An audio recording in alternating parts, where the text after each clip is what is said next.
En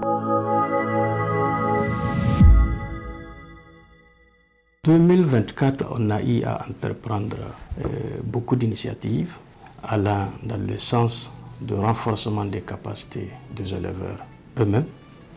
Et également, il y a eu des actions de résilience qui ont été aussi initiées dans les différentes régions et différentes zones du Niger, qui ont permis aux éleveurs de s'adapter également par rapport aux évolutions du contexte. Dans la même foulée aussi, il y a eu des activités d'information, de sensibilisation en direction aussi des éleveurs, des régions d'intervention de l'APES, sur des thématiques de paix, de sécurité, de cohésion sociale pour une transhumance apaisée.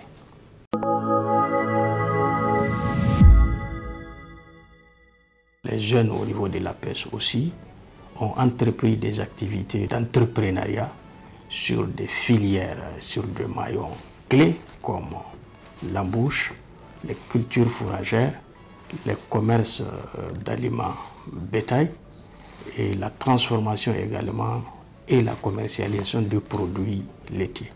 Donc ça fait partie également des activités que les jeunes et les femmes au niveau de l'APES sont en train de mener actuellement dans les différentes zones et régions du pays.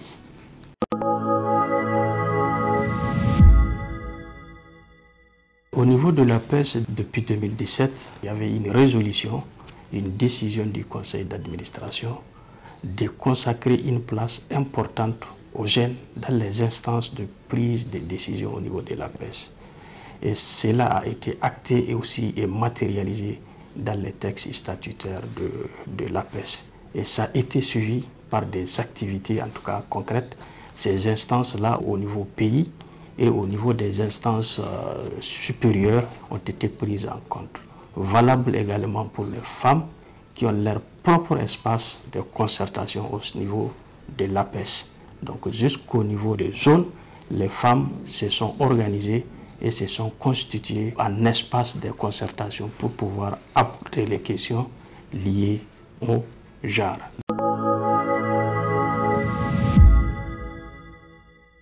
Le bilan est positif parce que le bilan tourne autour d'exécution de 70% des activités annuelles que nous avions planifiées. Donc le bilan est satisfaisant au regard du contexte que nous traversions, qui prévaut en tout cas actuellement. Les 30% restants étaient justifiés du fait que aussi nous traversons et nous sommes dans un contexte aussi de résilience.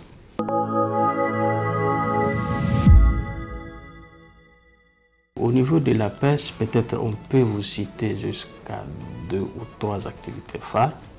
Une des activités phares qui nous a pris beaucoup de temps, environ 4 ans, c'était vraiment la signature de l'accord bilatéral sur l'organisation et la gestion de la transhumance transfrontalière entre la région de Difa au Niger et la région du lac en République du Tchad.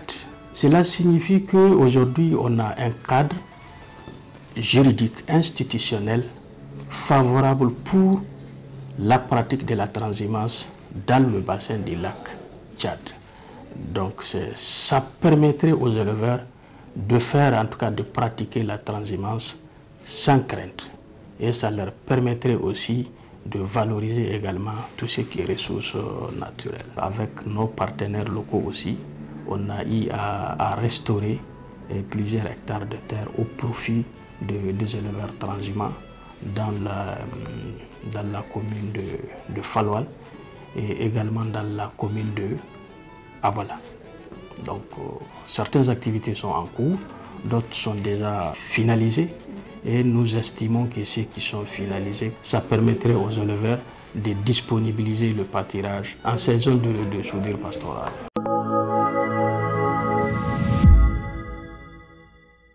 Donc la perspective en fait c'est vraiment consolider ce qu'on a commencé. Donc l'accord bilatéral sur l'organisation et la transhumance a été signé. C'était assorti d'un plan d'action et d'une feuille de route. On doit s'inscrire en tout cas dans cet agenda-là pour pouvoir traduire en tout cas les engagements pris par les gouverneurs là. Donc il y a un plan d'action, on doit se lancer dans la matérialisation de ce plan d'action.